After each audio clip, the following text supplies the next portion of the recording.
You are listening to the Centaku Media podcast, a source for sharing interests beyond the scope of anime because we're in the center of other otaku interests. Hello everyone, this is your host Sanjo of the Centaku Media podcast. It is the week of August 29th, 2021, and this is episode 22 of the Centaku Media Journal. Thank you for listening. If this is your first time listening, this is a bi-weekly news program where we talk about the latest happenings in the world of anime and also other otaku interests, especially if you're into Asian pop culture. So if that's something you enjoy, please follow along. And with that said, this is actually the third before last episode of season 2 of the Centaku Media Journal, where on September 29th is our season finale episode, and fingers crossed, let's hope this episode comes out on time.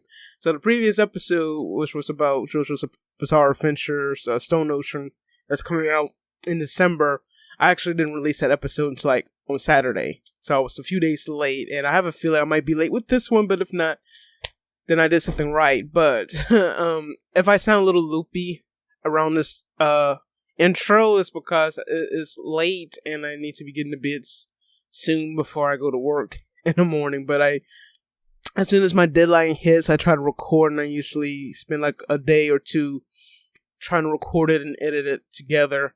So that's kind of how I work right now, and I usually would do it in one day, but of course I got things to do, because life gets in the way and all that. But also this is also a break period anyway, so it would make sense if I'm giving it not my all right now, because this is my break period, obviously. So for those that are unfamiliar with how Centaku Media operates, at least especially in this past year with everything going on, I take the last week off of the month to concentrate on making additional content for the blog, or see what works and what doesn't.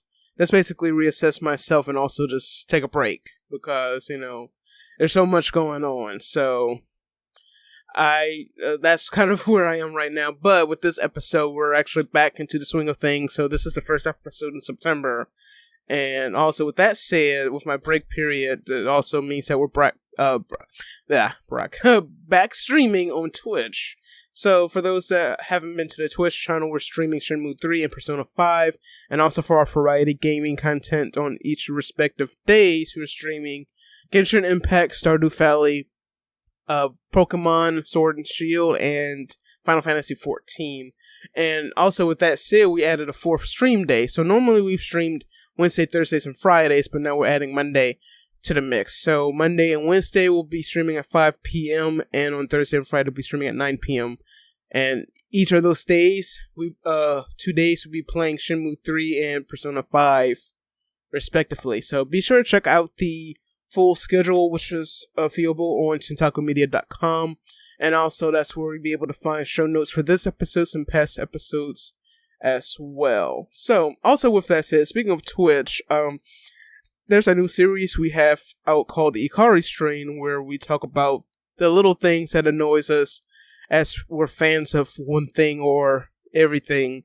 And Twitch was the topic of our second episode, which was released in August. And I hope you check it out. I hope you'll check it out, especially if you are a struggling streamer such as myself. And also be sure to check out the first episode, in which we talk about spoilers, which is something I'm sure everyone can relate to, because we're behind on something and we're trying to catch up, and then someone says, "Oh, do this," but because this will happen because of something that happened to one character, even though you try not to mention it directly, you still spoil it. But you'll understand what I'm talking about when you listen to that episode. So I hope you enjoy that, and a new episode is due out on the second Thursday of September, so be sure to be subscribed to whatever platform you're listening to this on for when it drops.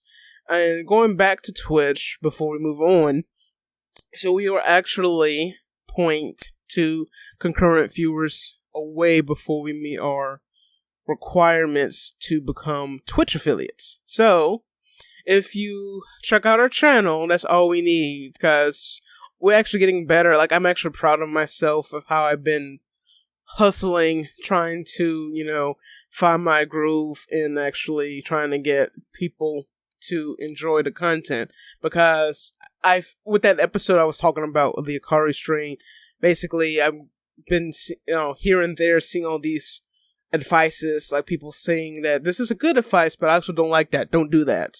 So that's kind of where I was in for a while. And then even people, like, I would get judged, and like they would follow me to try to help me out, but then they will follow me like a day later. And I just say, you know what, I'm tired of playing favorites.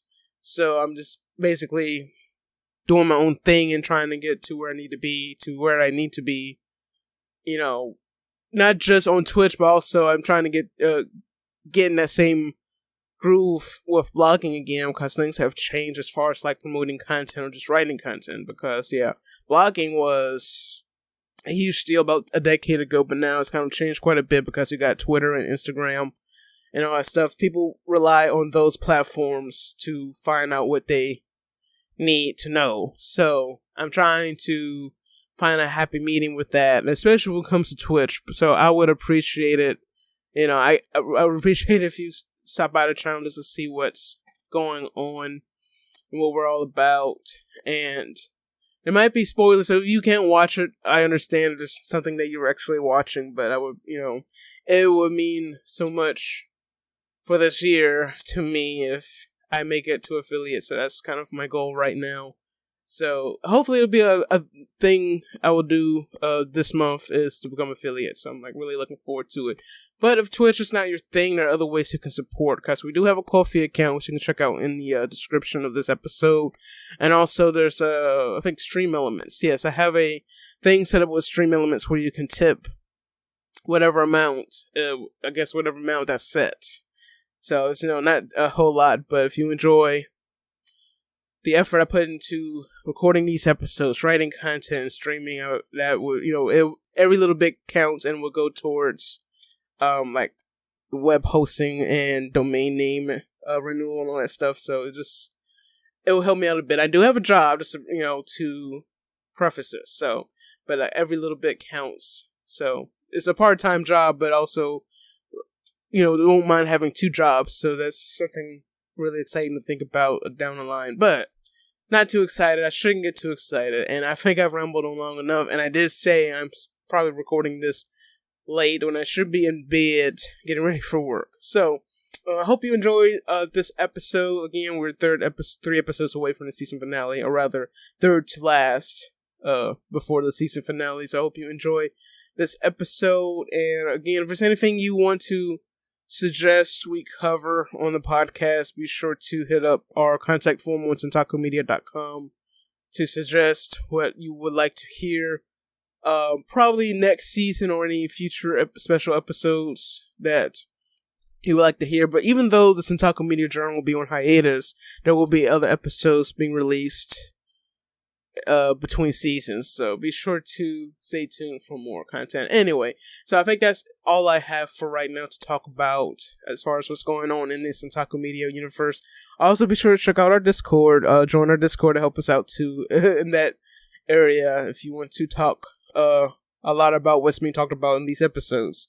But anyway, so before we get on to the main events, be sure to listen to our sponsors, and also be sure to share this episode with your friends, and also leave a review on podchaser.com, which is where you can make your voice heard as to recommend this podcast to everyone else that might be interested in the same content as you like. So, anyway, sponsor time. Let's go.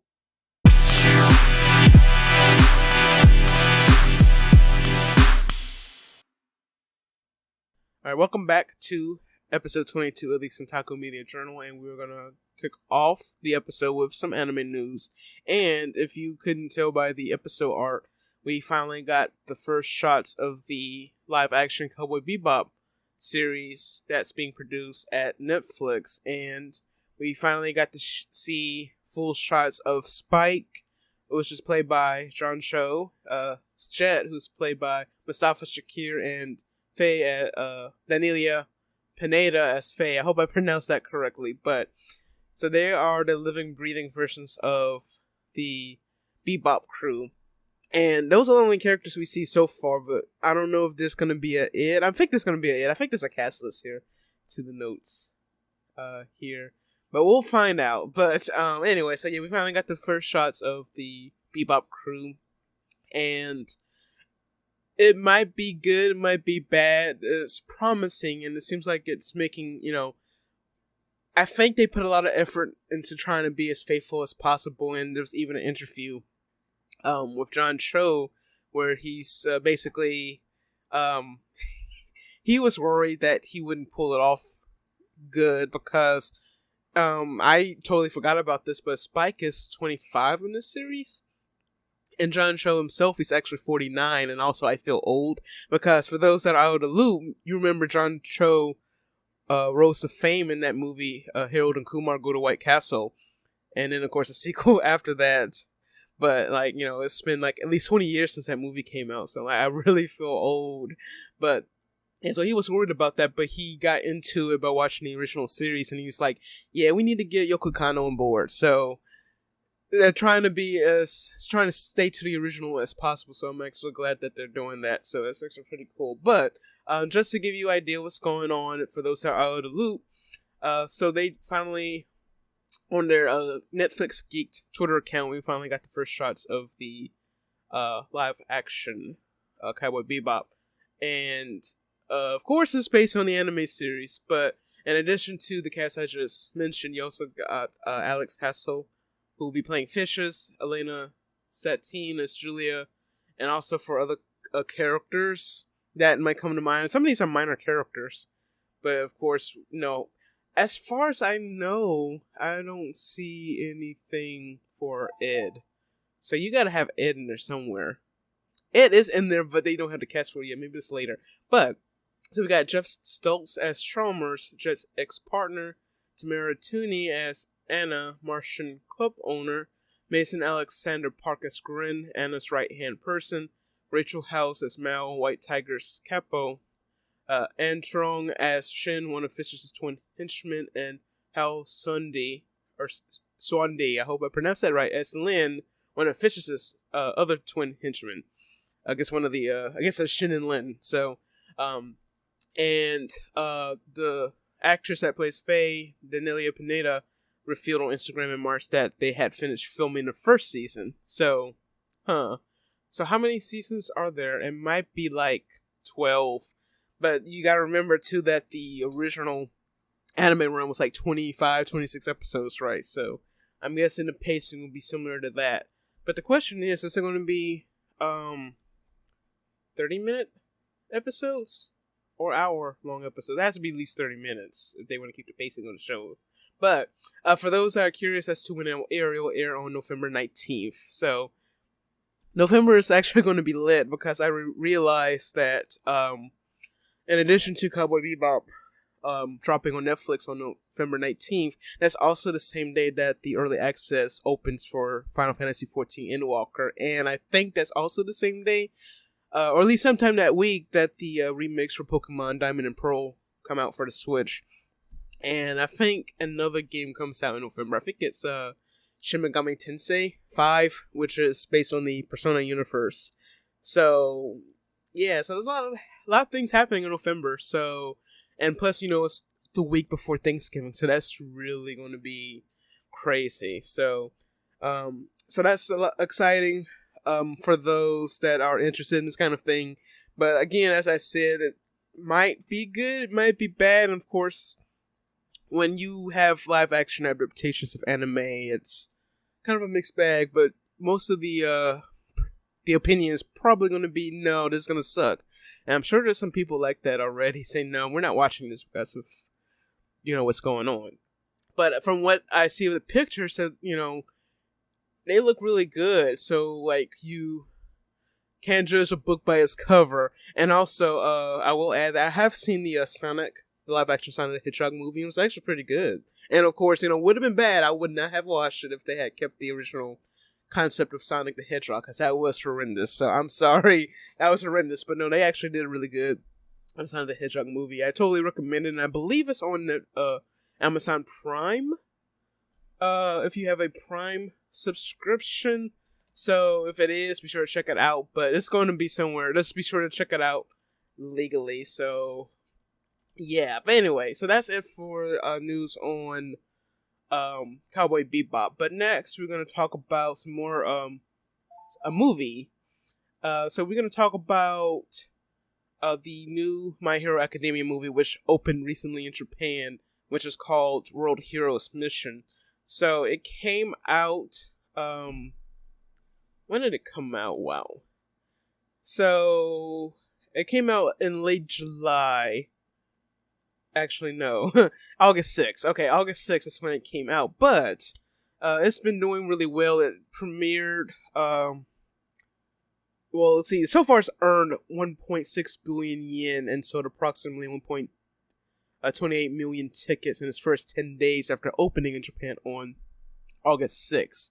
And it's been kind of yo-yoing in the box office, the Japanese box office, because I think it did come out strong, and then it dropped to 4th place, and then I think went back to 2nd place. So there's a lot of competition going on in the Japanese box office now, and I know it's kind of weird right now because Japan is under yet another state of emergency due to the COVID-19 pandemic. So it's kind of, iffy right now, but it's doing really well, obviously, and it's My Hero Academia because that's the end thing right now. But Funimation is going to be screening the movie in October.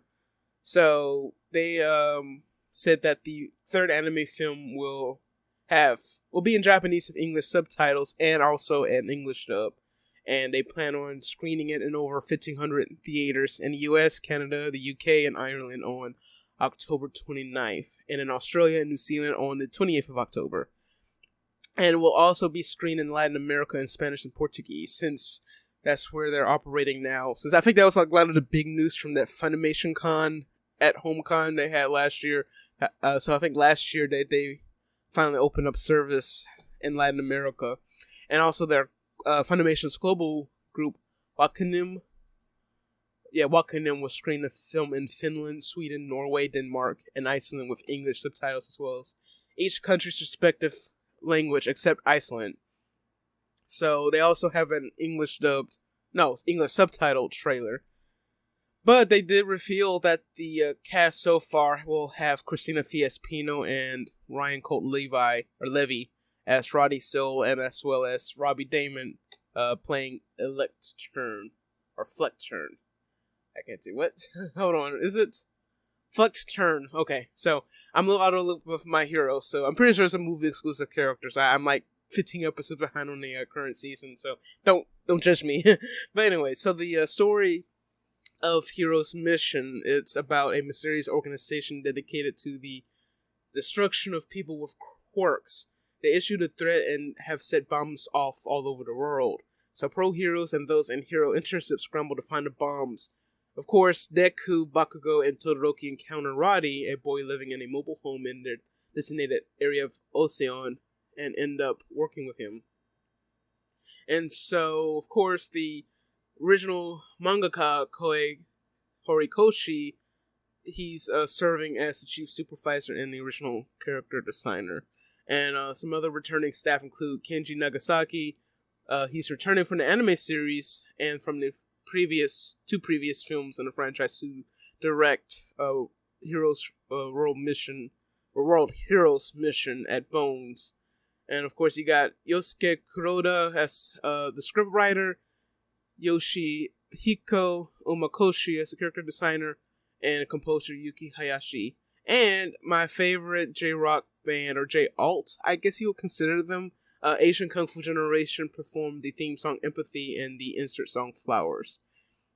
So I already told you about the success they've had so far with the movie, and there'll also be 4D screenings, which actually kicks off this week in Japan. So looking forward to another My Hero Academia movie. I think that'll probably be a good time to catch up on a lot of My Hero Academia movies, and I'm actually think I'm doing badly with My Hero Academia. Like, I'm also on the current season, like I've said, but I actually haven't watched any of the movies yet, but I do own them, because I managed to get them on sale between Walmart and Best Buy, so I really need to catch up with that. But I think I think my anime viewing has been better this year compared to last year.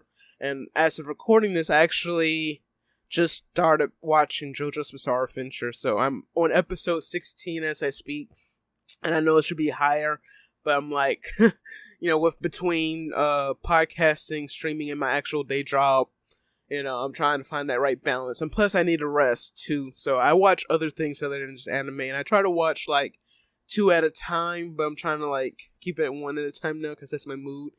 I guess I'm trying to find another anime I just want to get into and just watch back to back to back. And the last one was Classroom of the Elite, which I actually reviewed on CentakuMedia.com. So be sure to check that out. It's not really a review, but it's more of a brief overview of what the story is about. And I think my direction as far as like anime reviews go, I might do it just like podcasts. Because I feel like I talk better about anime than I do actually writing it nowadays. Like, I wrote quite a bit of reviews on the blog in the past. Like, when it was Centaku Media, I still have some reviews that I haven't published in a while. Like, I haven't republished them, rather, but I have written a couple of new reviews since then. But my goal is to have what they call the channel surfing segment, rather, feature, where I basically say, hey, I saw a good amount of episodes of this, so I want to introduce it to the readers. So that was my goal with channel surfing. So, also as of recording this, I have published a new channel surfing post on a blog, which you can check out. It's just about, actually it's not really a new one, but it's new to you all, because it was actually published in 2009 on Centaku Media, and it's about Valkyria Chronicles. It is based on the Sega game with the same name. And yeah, be sure to check that out if you're familiar with it or just curious as to what it's about.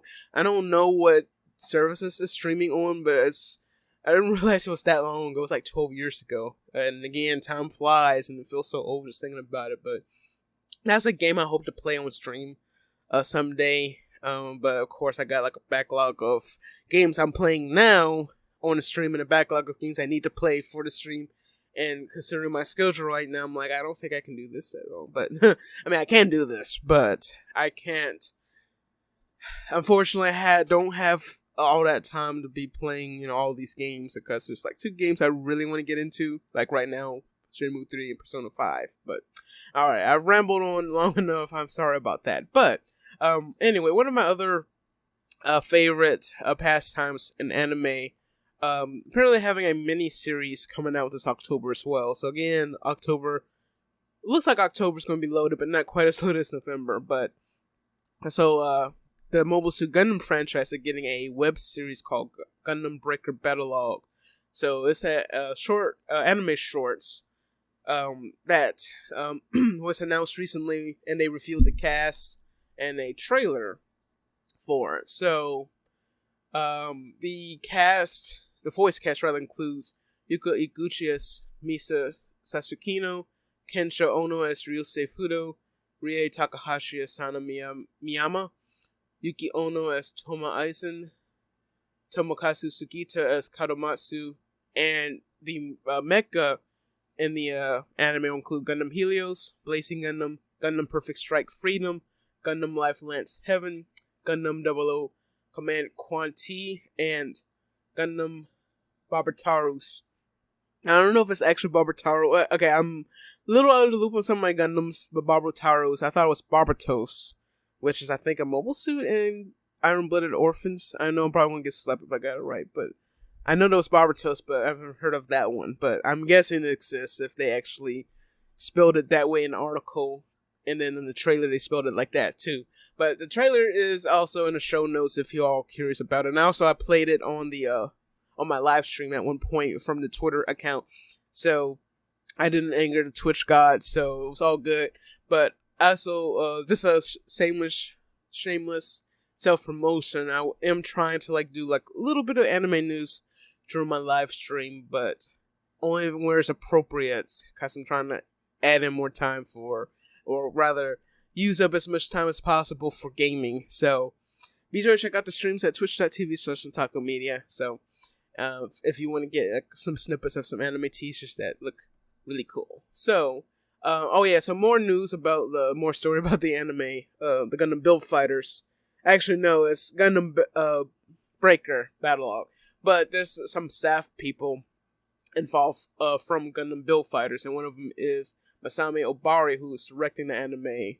And let's see, we got Yuichiro Kitaoka and Soma Yumi, who are writing a screenplay.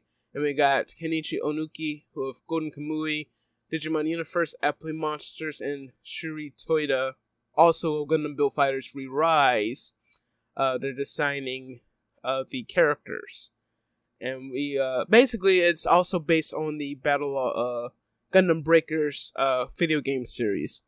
Project is also a 6-episode series, so it will stream on the Gundam YouTube channel in Japan and on Gundam.info outside of Japan. So be sure to look forward to that, especially if it's Gundam. So I'm really excited for that. So speaking of new projects, so we also have Attack on Titan, which is having the part 2 of their final season, which is coming up in January 2022. The official website has been launched, and they announced that the season, part 2 of the season, will premiere with episode 76, Dansai, or Sentencing, on the NHK General Channel in January of 2022. Before the new part airs, a special compilation version of the story thus far in the original anime DVD releases, telling the stories from Levi, Annie, Mikasa, and other characters' points of view will also air. And episode 75 ended in March with an announcement of episode 76 with a debut this coming winter on the NHK Journal Channel. And, well, Funimation, they just tried to release Winter as Winter 2022, but I'm pretty sure it's going to be simuldubbed, if they even still use that word. So be sure to look forward to more Attack on Titan as we finally put an end to all the craziness going on in the show. So to close out our anime news segment, so this is not very fun news, but something that was kind of surprising to a lot of people. Again, we are still in the middle of the pandemic. We were in a position where we could have, have it flat. I guess flatten the curve, as they used to call it. But with the new Delta variant and the limited availability of vaccines, it's kind of, it's not making it any better. But I think in Japan they're now just rolling out the vaccines, but people are hesitant to get it there for whatever reason. But we're not going to go into quote-unquote politics of the vaccines. But, I mean, it's important to talk about vaccines. But at the same time, I want to get through this article without starting an argument. But anyway, so what's going on is that 12 of the Idolmaster Site M voice actors tested positive for COVID-19. And I think this is like the biggest cluster of idols that have gotten it. And it's usually like on a isolated basis. And actually, with that said, there are actually a few notable Japanese voice actors that have been tested positive. And one of them is Shinichiro, I think I butchered his name. Shinichiro Miki. So Shinichiro Miki, that name, if you understand who I'm trying to say, he is famous for the voice of Roy Mustang in Fullmetal Alchemist. I think he plays a character. Oh gosh, what's what character he plays? I thought he played a character in Pokemon, but he has played in a lot of roles. And actually, there was someone I actually used to not really talk to. I didn't really talk to this, but actually I didn't really care for this person. But she was a big Shinichiro Miki fan. He's not a bad person, but because of her obsession with it, and she was just rude in general. That's why, I don't want to have anything to do with this personality. But yeah, Shinichiro Miki, he seems like a pretty cool guy. But he also tested positive, but he's actually recovered, or at least he's in the last recovery stages, and he's returning to work. But also we got Ken, who is I think he got his start in Yu-Gi-Oh! One of the Yu-Gi-Oh! Anime series. I think it was 5D in 2005. His name is spelled with 2 N's, so Kenn. That's how he goes by. He does have a real name, and I don't have it right in front of me, but apparently he was also involved in a band, which is where he got his name from, or where he, used his name from, and he just kept it for his acting endeavors, but he's also the voice of Urianger Ogure in Final Fantasy 14 too. So that was like, no, Urianger. So he got the virus. So he also tested positive, but he's also have recovered at this point. But the voice actors for Idolmaster side M, they all tested positive, except for one person. So, according to Anime News Network, the talent agency 81 Produce announced that voice actor Shunya Hiruma rather, who plays Kazuki Tsukumo from Side M, has been diagnosed with COVID-19. The talent agency Urin Pro announced the same evening that voice actor Tomohito Takasuka, who plays Minori Watanabe, also have been diagnosed. Hiruma took a PCR test on 14th of August that came back negative, and he had no fever or symptoms at the time, but he took another test on, I guess, a few days later, and it came back positive. So he's recuperating at the guidance of a healthcare center, and health care professionals. And Takatsuka took a PCR test that same day after being notified for probable close contact with someone with COVID-19. And while he awaited the results at home, he developed a fever a couple of days later, and he received the positive test result that next day. So within that whole week, basically from Tuesday and then up to Friday, he, felt the effects of it. And he was undergoing treatment and follow-up observations at the guidance of healthcare professionals. And also, Bandai Namco Entertainment announced that the 6th live tour of the Idolmaster Side M series Next Destination Side Hokkaido concerts were canceled, or rather postponed. And the representative of the franchise confirmed that all 12 people have been tested positive. So that name includes Takahiro Raoh, Takeru Kikuchi, Yuko Sanpei, Takuma Nagasuka, Shoya Shiba, Toshinari Fukumachi, Shohei Komatsu, Kento Hama, Takeaki Masuyama, and Hiroshi Watanabe, and they've all tested. They also, Anime News Network has the rundown of how each actor came about being diagnosed with the virus, and they also have the characters they played on. So I will go on forever listening to names. I know nothing of Idolmaster, so I apologize, but the link to that article is in the show notes on centakumedia.com for episode 22 of the Centaku Media Journal, if you want to check those out. Also, they mentioned that except for Kikuchi, all the cast members are among the 19 performers that would have appeared at the postponed Hokkaido concerts.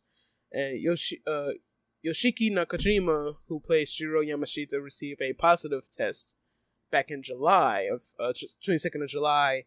And there's also Chisa Suganuma, who was in the Idolmaster Shining Colors, who played Mamimi Tanaka, developed a fever and took a test recently, and then received a positive result the next day. And there was an update to the article that Junta Terashima said that after learning of his co-star's positive test, he took an antigen test, and they both came back negative, and Shugo Nakamura, that apparently the test he took came back negative. So I guess if of all those names I mentioned, I'm guessing they went back on it. So Shugo, there's a lot of names here and then they're familiar with. But yeah, so I wish them a speedy recovery, because this virus, it's not a joke. And I will say that, I don't know if I even mentioned to anyone, but I have actually been, I've had COVID in the past, unfortunately. Thankfully, it was on the mild side, but I will, because I know a lot of people are curious, because people I talk to, they'll ask me, how did it feel? Because, how they always hear how bad it is. Like, you hear people are on ventilators. And even actually the other day, there was a 30-year-old man that died.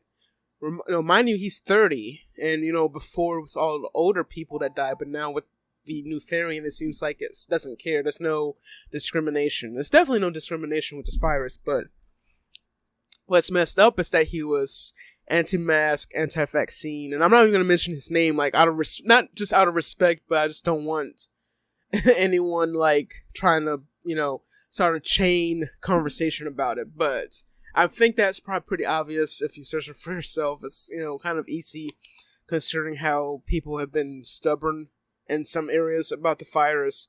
But no, my experience with it started with a headache. I had a headache, and I was, with everything going on, I was cautious about it. Because I said, wait, is this a sinus headache? Or a just a regular headache, like I haven't eaten anything?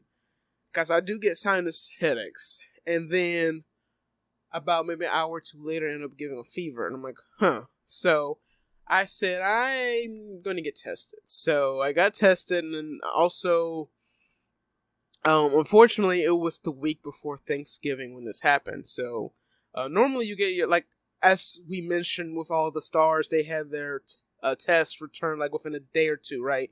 I had to wait a week for mine because of all the backlog, because people were wanting to go visit their relatives, but it would have been solved if people just stayed home. But people were just saying, no, we want to do this. At least they got tested, but still, you could have just stayed home.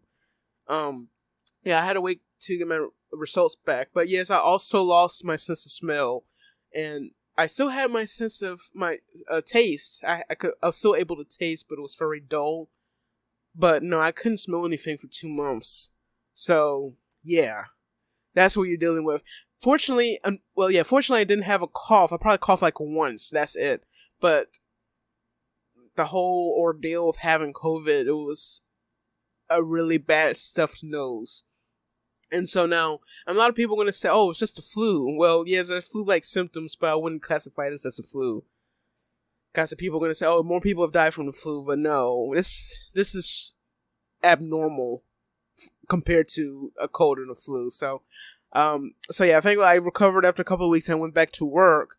And like I said, I didn't get my sense of smell back until like 2 months in. And I did have a rapid heartbeat. So that's like one thing I never mention to people because I don't want to scare myself or anyone close to me. So, but that went away when I got my sense of smell back. So a lot of that COVID symptoms I had, they went away when I got my sense of smell back. So that's interesting right there. But, so I know I was talking about anime news, but not my life story. But I don't care. I want to let everyone know that I'm okay and what it felt like. And if you're still somehow out of the loop of how COVID goes down, and now you know. So that's why we are basically telling everyone to get vaccinated, or if you can't, for whatever reason, to at least have a mask on.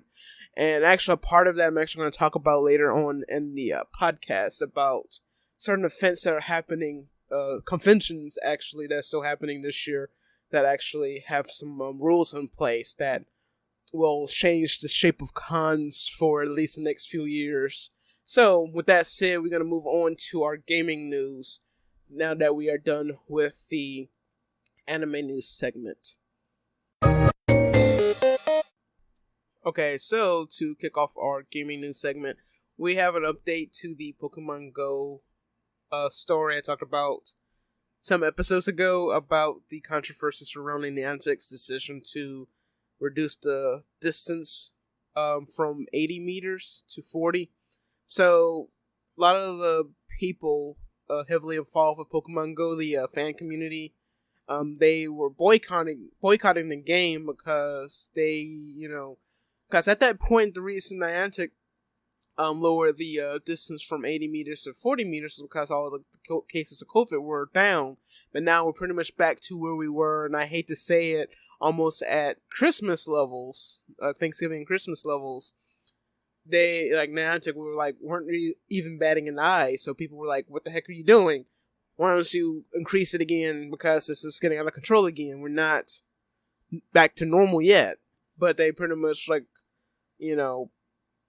turn a blind eye to everyone. So they say, yeah, we're not even going to play the game anymore if you're all going to act like that. So they said that they would look into it and then have a conversation with community leaders. Or I guess they have what they call a interaction distance task force with players in the US and New Zealand. And, well, 3 weeks later, they decided to go back to 80 meters. So, case closed. But it was actually ridiculous to begin with that they took this long. Like, Like it's like I can see it's getting really bad because people that at least where I live, they took away a lot of the COVID testing places, but they're now bringing them back. That's how bad it's gotten. And I think even people that are vaccinated have gotten breakthrough cases, but thankfully, they're not that sick. So that's one thing about like people are encouraging vaccines because it's actually working. But you still got to care about the people that are unvaccinated. But so like it's ridiculous. So y'all had this opportunity to just say, yeah, we're gonna go back. Because a lot of people, a lot of people are canceling or like doing something else for like big offense. So it took them pretty much like too little, too late for them to actually do it. But if you were concerned about the distance, range for Pokemon Go is back at 80 meters. So go have fun. I'm not much into Pokemon Go anymore, unfortunately, and I'm kind of more so now with the way they've been treating the community. So yeah. So anyway, yeah. So the Pokemon Go you can play again from the comfort of your own home. Although I think they should just keep it permanently. Let's just be honest. But even after the pandemic's over, I think they'll probably make the game more, I guess, what do you call it, quality of life. So anyway, that's enough. Speaking of boycotts, so this is actually a serious topic here. So I've mentioned this on my Twitter on at Centaku Media, and so Twitch. I think I've talked about this, or at least I attempted to, but it's worth talking about it again if I haven't. So a lot of users on Twitch are starting up a movement called #ADayOffTwitch, and the reason why is because Twitch has been they've been very counterproductive as far as implementing safety features for the site. I don't mean just for kids though, but for like people, and especially if they're marginalized content creators as well. So I am actually a person of color. I am black, and I'm in that category. And what's going on, I can tell you, not just from, me being, a content, BIPOC content creator, but anyone. Like, you can be white, but also it affects the LGBTQ plus community and anyone with a disability. It affects everyone, really. That's not a successful white man, a white cis man. But what happened is that these hate rates are going on, and also follow bots. So what's going on? These random accounts, I guess a lot of the bots, they'll follow unsuspecting streamers, and they'll start a raid with a lot of troll accounts, and will say racial slurs during a raid. Because, it's normal for people to come into a raid and then spam emotes, say, hey, we're raiding you, blah, blah, blah, blah. But no, they take it up another level, and they'll add racial slurs and whatnot to their spam. And from what I've read, too, can actually get you in trouble, too. So if you're a streamer, from what I've heard, is that you have to put your chat in emotes only mode when you're done streaming, but to turn it off when you're streaming. So basically, these trolls are basically spamming your chat while you're asleep, and then someone's going to report and say, hey, this was, this channel was being spammed with hate messages. They didn't remove it, so they support that. Let's ban them.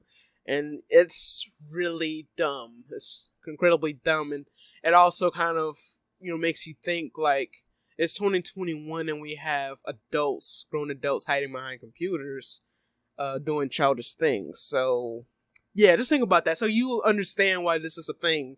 So what a day off Twitch is that it's basically a day where streamers don't stream. The people that participated, they don't stream on Wednesday, which is September 1st.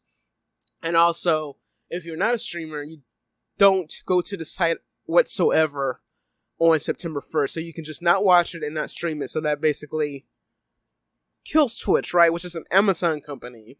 And which also, it's a disclaimer, they're also an affiliate too. For CentakuMedia.com. So that's a disclaimer, but yeah, so Twitch has been really quiet. Like, not really quiet, but they basically put a band-aid on the whole situation because it happened to a streamer by the name of Wreck-It Raven, and she just said, you know what, I'm done. And there's also a another hashtag that was trending recently called Twitch Do Better, which was when it started. So Twitch Do Better was the beginning of it, and they're basically protesting to Twitch, why aren't you implementing these features that work on other sites? So I believe Twitch has two-factor authentication, right? 2FA. They could add another step to that, to where they have to have like some other kind of information that basically, like, if they try to make multiple accounts and it gets banned, they can't make any more accounts. But there's one feature on it now that they're pointing out that they could get rid of to circumvent this situation, is to remove it to where you can have a multiple accounts on one verified email address. So that's messed up. So that people are saying, you could just do this. This is all you need to do. But only Twitch has done was add what they call an account level ban. So when they made an announcement, that's all they said. Actually, no, I think that's what they're going to implement in the future, a channel level ban. But they just rolled out improved chat filters, which really doesn't do much. I think it just filters out the racial slurs, but they can get around it if they use like either emojis or fancy characters. So again, as I said, you are dealing with a bunch of adults hiding behind a computer screen that act like children just because they don't like a group of people. And Twitch didn't give a reason for give a timeline rather of when these features will be implemented, but we can tell it was probably like a year down the line. And also, if I remember correctly, they rolled out a channel goal feature, which I'm pretty sure people were like, moaning about it, because I agree with that too. Like I would agree with them for moaning, because you are adding these little nooks and cranny features, but you're not actually doing something about your probably a huge chunk of your user base. So in addition to a day off Twitch, it's also a sub off Twitch, which means I guess a lot of people are canceling their subs or not subbing anytime during the day during a day off Twitch. That would hurt their finance. That would hurt Amazon financially, because they take a solid percentage of subscription revenue, with half going to the streamers and half going to the platform, which was purchased for nearly $1 billion by the Amazon in 2014. And they also, some streamers interviewed Kotaku that the split should tip more toward content creators, someone closer to a 70-30 breakdown. And also, if streamers have to continuously put up with bullshit, you figure they at least get a fair chunk of the pie, yeah? Well, yeah, definitely. So, also, Record Raven talking about the Twitch Do Better campaign of A Day Off Twitch, said it's so heartbreaking to see all of the stories of marginalized people on the platform being attacked for something outside of their control, like the skin color, gender identity, sexual preference, or otherwise. And we shouldn't have to feel fear to press go live, and I totally agree. But yeah, I totally agree with this. Something needs to be done.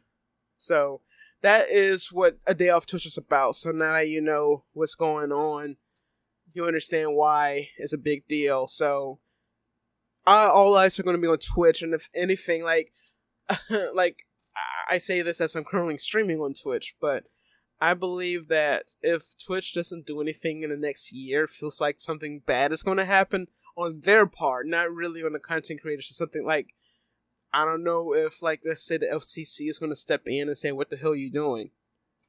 Because it was like that with a couple of other, well, not really, I guess like FCC, I guess they can't really do anything. I guess they could, but not really. Because I remember there was a social media site, around like late last year, early this year, that, was trying to cater to another group of people, and these are a group of people you do not want to mess with, if you know what I mean, especially if you live in the U.S. And don't ask me what the social network is. That's something to find out by yourself. But they're supposedly, well, just to give you an idea of what they do, they're trying to spread hate stuff, or just something that would basically make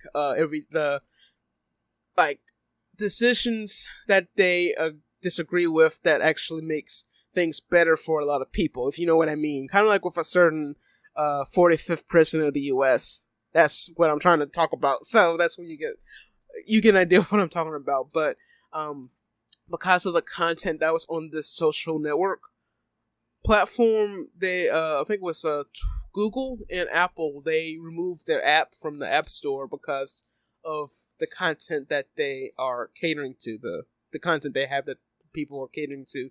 So, like, no. So, something like that could happen at some point, because it's actually like, there's a court battle going on with Apple and Google about the whole in-app payments thing with Epic. It was kind of triggered with Epic, but it could get spiral into something bigger. So, this is something interesting.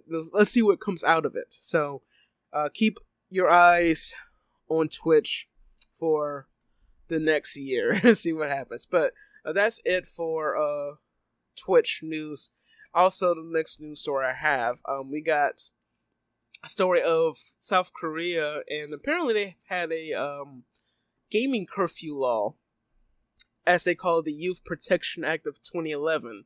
So, in the past week, gamers who are under 16 in South Korea, so in the past, they couldn't play any games between midnight and 6 a.m., but the country is just gonna strip it completely, which was also called the Cinderella Law, which, I don't know, that's interesting. But yeah, so they're gonna basically dish it completely. So, it basically was an idea to get rest, give kids some rest, instead of playing, wasting their time playing video games when they could be learning something, right? So, anyway, the South Korea's Ministry of Culture, Sports, and Tourism, as well as the Ministry of Gender Equality and Family, say that they're ending the law to respect children's rights and encourage at-home education. The country aims to abolish the law by the end of the year, when it revises its Youth Protection Act. The news doesn't mean underage gamers are entirely off the hook, though. Instead, excessive gaming will be managed by the country's quote-unquote choice permit system, which lets parents and guardians arrange approved playtimes, which I think, should have been the answer in the first place, instead of having the government do this. Still, that sounds more permissive than China's gaming curfew, which, get this, bans players under 18 from playing between 10 p.m. and 8 a.m. And additionally, they're limited to 90 minutes of game time during the weekdays and 3 hours on weekends and holidays. And as Kotaku reports, the shutdown law was originally meant to curb PC gaming, but also affected consoles. So Sony's PlayStation Network and Microsoft Xbox Live ended up restricting their accounts to adults. So that's why Minecraft is an R-rated game in the country. Wow. So, Deputy Prime Minister and Education Minister Yoon Hae said, in the changing media environment, the ability of children to decide for themselves and protect themselves has become important more than anything, which was said in an article in the Korea Times. We will work with related ministries to systematically support media and game use education at schools, homes, and society, so that young people can develop these abilities and continue to make efforts to create a sound gaming environment and various leisure activities for children. So, good job, South Korea, for actually getting with the times. But I will say this, so for those that follow Twitter, I said something on a Motivation Monday post that basically says that if your parents limited your game time to 30 minutes or less, maybe they weren't limiting your game time, but maybe it was to keep you motivated for other things to come. So I'll tweet that. I'll put that tweet in the show notes, but there's another little sob story of myself. I was actually limited to no more than 15 minutes of game time twice a day by my mom. So, yeah. So China or parents. So, yeah, actually, that whole China thing, I think that was, more lenient, but I think they're trying to make it worse now, from what I've heard. In China, that is. But, yeah, I could not play no more than 15 minutes. And, of course, this was during the Sega Genesis era, and the NES, SNES era, whatever, basically before PlayStation, right? Or, rather, pre-PlayStation 2 era, and also PlayStation era with certain games, and one of those games is Metal Gear Solid. So what I'm trying to get at is that 15 minutes of playtime would not work in 2021 for obvious reasons. Like, look at Final Fantasy 14. You have a series, like, it's a movie. It's a never-ending movie, because you'll have cutscenes that will last for, like, 20 minutes. And they'll even warn you when there's at least a sizable amount of cutscenes. You want to basically put aside enough time to watch these. So as soon as you get there, like, okay, I'm done for the day. Okay, I gotta go to sleep. That's kind of the way I've been having to catch up with all the main scenario quests. But yeah, you could not do that in 2021. So I'm like, I was very fortunate that, as I got older, my mom actually trusted me. And actually, I think I got the computer. I got a computer, like, about 20 years ago. I didn't have one until, like, at least 20 years ago, right? So, I started playing more games on the computer. My mom would not know I'd be playing video games. I think she'll know I'll be playing, but she will never know when. So that was officially, I started playing MMORPGs. I played Ragnarok Online. And then later, I would play World of Warcraft. And there was that one day where I played for like 10 hours straight for no reason. And I burnt myself out from playing, which was kind of where I got that message I posted from. So I hope you understand that. But be sure to check it out in the show notes on centakumedia.com for exactly what I said if you missed it. Alright, so that's it for that story. And speaking of Final Fantasy XIV, and to end our gaming news segment, so Endwalker comes out November 23rd, but early access starts on November 19th for those that pre-order the game. And there's going to be a series of short stories that they're going to publish on the official Final Fantasy XIV website through their Lodestone. And there's actually, for those that are curious who just got into Final Fantasy XIV, there are actually several short stories that explain, like, some backstory of the characters that date all the way back to 1.0, or at least, yeah, like towards the end of 1.0, beginning of 2.0. So this is something I'm going to have to bookmark in my spare time. Or actually, I'll probably get my paper account and save them so I can listen to the audio format of it. So yeah, let's think about it. But anyway, so the short stories are going to talk about the characters leading up to the events of Endwalker. Or just to fill in some holes with some of the characters that weren't there to begin with. That's been on people's minds. So, they released their first story out of 5, so it's going to be 5 total stories, but part 1 is out already. It came out on, it doesn't even have the date on this article, but I'm not going to mention the name of the characters, because I do mention the name of the characters, but it actually takes place in a couple of expansions in the game, so I'm not going to spoil it for those. If you're curious as to who those characters are, again, check out the show notes. So these short stories are actually scheduled to be released throughout the month. So the next one from recording this is going to be out on September 3rd. Part 3 is going to be released on September 10th. Part 4 on September 17th, and the 5th and final part is going to be released on September 24th. So the name of the short story is called The Burden of Duty. So it explains the relationship of these two characters, which I'm not going to name to avoid spoilers. But again, be sure to check out the show notes for exactly who these are and the link to the website to read these short stories. And that is it for gaming news. So, of course, we're going to kick off the last part of our podcast, our Centaku Media Journal show, with a lot of interest and entertainment news. You've listened to the podcast, now read a blog. Check out the rest of Centaku Media, which features news, reviews, and observations written with a unique approach, catering to like-minded fans of anime and related subcultures. We love anime, but we also share beyond because we're in the center of other otaku media. If this is your mood, please follow along. Check out Centaku Media in the link of the show page or go to centakumedia.com. Be sure to follow us on Twitter, Instagram, and Facebook at Centaku Media. Okay, so to kick off our last bit of news for the Centaku Media Journal, we're going to talk about what I was hinting at earlier about the way things are going to be probably for the next few years due to the COVID-19 pandemic. And that's going to be with a couple of conventions that are still happening this year. So, as of recording this week kicks off Dragon Con, which is the first Dragon Con since 2019. And of course, with as big as Dragon Con is, there are going to be a lot of tightening of the rules. And a lot of it people are not going to agree with, but you have to understand that these are here for a reason.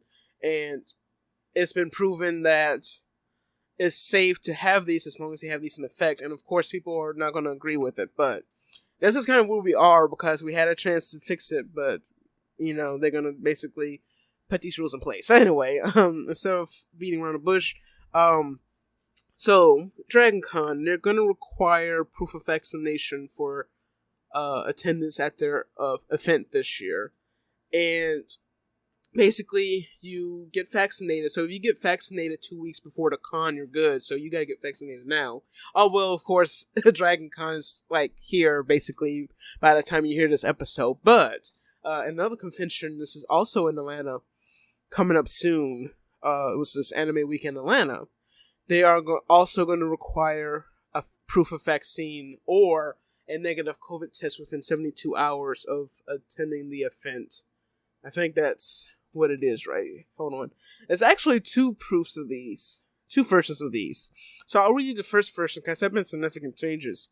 And this is how bad we've gotten pretty much since the end of July until now, the beginning of September. So, Anime News Network reported, actually this has been circulating since July, early July at least, or late June, early July.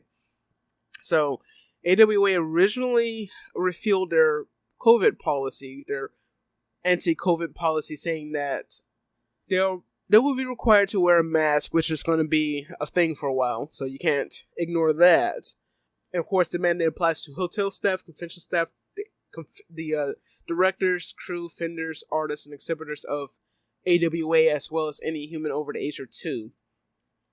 And the event staff also stated that it's requiring vaccinations for quote-unquote all participants, but added, if you are unable to receive the vaccine due to extenuating circumstances, which is age, religion, or medical, you are participating in the event at your own risk.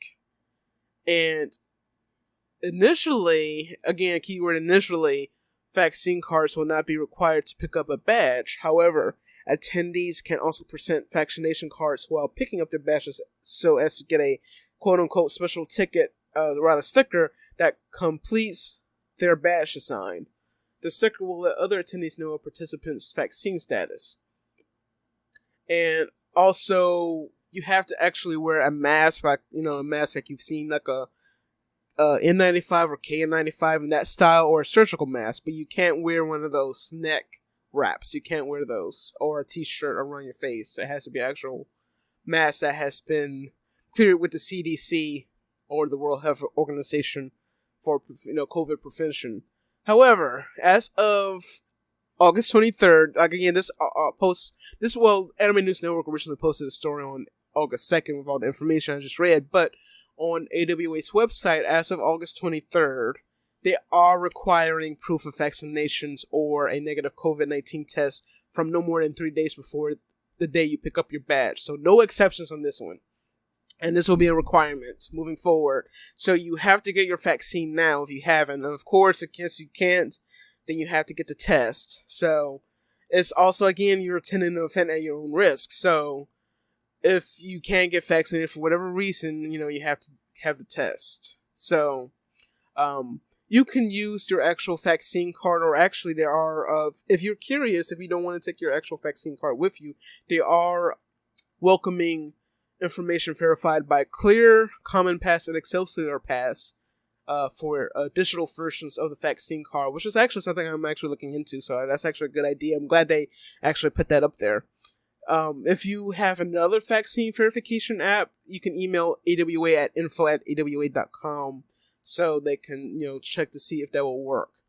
And also, if you purchase an early start badge, they'll be sending an email where you'll be able to upload your vaccination information so that way you can get, again, a head start on. So, if you got early start, you might as well get that information out there.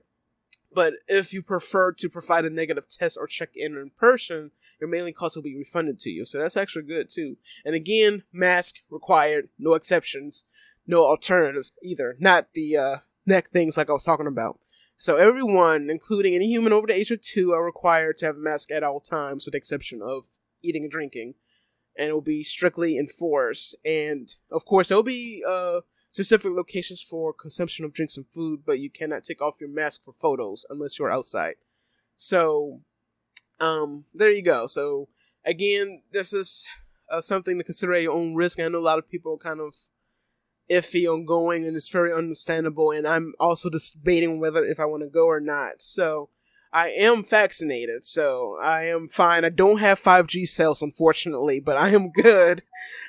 So, actually, I shouldn't say unfortunately. It should be fortunately I don't have it, because apparently that's like one of the ridiculous reasons why people won't get vaccinated, because of 5G cells. But we're not going to go into that. I said too much. But moving on from conventions, but we're going to talk about concerts as well. So, our next to last story. We're going to talk about BTS and going on with the trend of events either happening or not happening. BTS's Map to Seoul World Tour is officially not happening. So, of course, it was postponed in March of 2020, right before it kicked off the tour. Or I think they had like a couple of shows already, but they decided to just postpone it, right?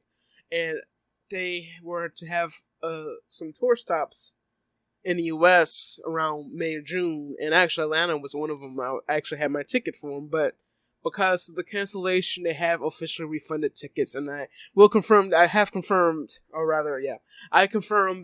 my refund. So if you just make sure you got your whatever card that you got your refund on, at least from my experience, whatever card you got the refund on, make sure it's up to date. Because the card I used had expired, but when I got the news, I made sure I updated my card information. It's just expired, so I just gotta change it. So I was able to get my refund as soon as I, got a hold of the news. So just be sure to, if you are wanting your free refund, just be sure to check with Ticketmaster to make sure you get it. But Big Hit Entertainment released a statement saying that they regret to inform everyone that the concert has been canceled. Our company has worked hard to resume preparations for the BTS Map to Seoul tour, knowing that all fans have been waiting eagerly and long for the tour. However, due to changing circumstances beyond our control, it has become difficult to resume performances at the same scale and timeline as previously planned. Therefore, we must announce the cancellation of the tour. So, you got the refund, and they were trying to work for prepare a viable schedule and performance format that can meet your expectations. So, unfortunately, we won't be able to see BTS on stage for the time being, but I imagine they're going to do some kind of like intimate tour setting, or probably another digital event, because I think they had a digital like concert last year,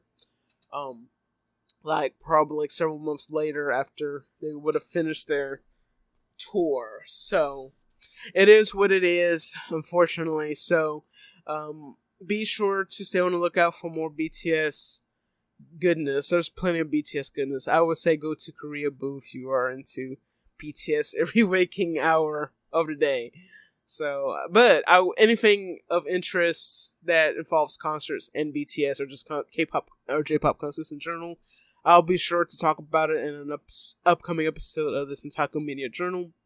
And to finish off our 22nd episode of the podcast, we got one more story, and this one is actually hilarious, and I had to share it with you all. So this one is from Rocket News 24, or Sora News. So this one, I couldn't believe it, and I thought it was an Onion story. But the Tokyo District Court has put up a summons for the North Korean dictator Kim Jong-Un.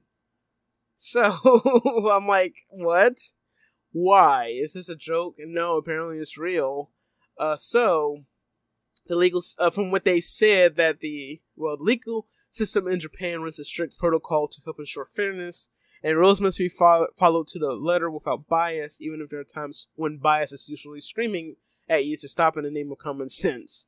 So it's times like these that the supreme leader of North Korea, Kim Jong-Un, is summoned to appear in the Tokyo District Court. And apparently how they do it in Japan, it says the court summons are usually delivered directly to the person, but if there's no response or the address is unknown, then it's publicly posted outside the courthouse. So that was the case when the summons was posted outside and spotted by a passerby, posted on Twitter.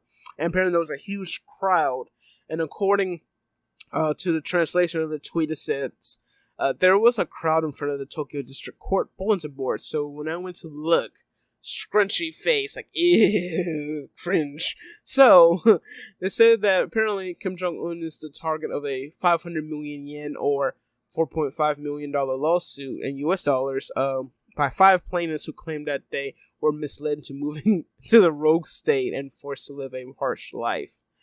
Anyone hearing this today will probably laugh at such a ridiculous idea, but it wasn't so crazy in 1959. So apparently, North Korea back then started the Sainichi Chosenjin no Kikan Jigyo, a program to give Koreans living in Japan a chance to reparate back to their homeland.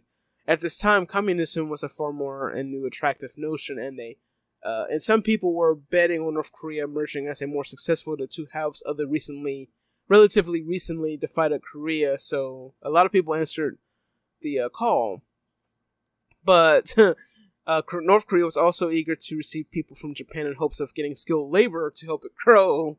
So it promoted relocation by calling the country, quote-unquote, paradise on earth. But between 1959 and 1984, some 93,000 people, nearly 7,000 of whom were of Japanese descent, made a trip over to the DPRK. But, North Korea is nothing like a paradise. So, 5,000 of those made a journey are disgruntled enough to sue. Well, five of those thousands, rather, sorry. But Kim Jong-Un wasn't even alive at the time, so why? But I'm guessing they're doing like a next of kin, like what they call an estate lawsuit. It's basically suing his estate because, this all started with Kim Il-sung, who died in 1994. And it also says that international law makes it very difficult to sue a foreign government from your own country. But apparently it's painfully simple in Japan because it doesn't even recognize North Korea as a country in the first place. So it leaves the supreme leader himself as a defendant, presumably because he is the representative of his late grandfather. Some other comments that were posted on Twitter that was translated, it was like, 100% impossible, LOL. I'd laugh if he showed up. And if you ask me, the people who actually took that offer in the first place are kind of sus. Well, they say suspicious, but I'm saying sus. And also, one other person said, offer him tickets to Tokyo Disneyland and then hit him with the summons when he comes out. Works every time. So you can read a few more of those comments in the show notes from to the link on Sora News 24. So that's really interesting. Oh yeah, one more thing. Apparently it says that a similar situation played out in South Korea where the leader was being sued for $34,000 in US money. And apparently he still owes that much, but of course they'll never see it. They'll never ever see it. So that money is long gone. So yeah, that's interesting. And of course, well, North Korea is just fascinating in general, and not in a good way. But I mean, you just want to know like why. Like you feel so bad for the people that live there because they're basically being brainwashed, and their lives are actually in jeopardy. So they have no choice but to, follow the rules, or they lose their life or their family. So it's like really frustrating, but at the same time it's fascinating to look at. But unfortunately he's not gonna respond to that summons. But yeah, so anyway, that's I thought that was interesting to share as I close out episode 22 of the Centaku Media Journal. Thank you for listening to my rants and insights with a lot of things, even if they weren't anime related. But of course, This is Centaku Media. We can share things in between. So if that's something you enjoy, please follow along. And also you can follow along on our socials, centakumedia.com, and also on our socials at Centaku Media, Twitter, Instagram, and Facebook. And also be sure to check out centakumedia.com for our Twitch schedule, which you can watch on Twitch, which is twitch.tv/Centaku Media. As of this month, we're streaming Shenmue 3, Persona 5, Final Fantasy XIV, Genshin Impact, Stardew Valley, and Pokemon Gen 8 or Sword and Shield. And I'm not sure of those orders, but the schedule is right on the schedule, or rather the live stream page on the website, so be sure to check that out. And also, this is, again, the third to last episode of the podcast, so next episode, which will drop on September 15th, that will be the next to last episode. And also be sure to listen to the Akari stream. The first 2 episodes are out now, which ironically one of them is about Twitch and the first one's about spoilers. Next episode drops on September 9th, so be sure to listen in and be sure to subscribe on the platform of your choice for new episodes and special episodes as well. And lastly, you can check out the first half of the first season of the Centaku Media Journal on YouTube. Look forward to the second half of season 1 being posted on the site on the near future. That is it. Thank you for listening, and until next time, so long.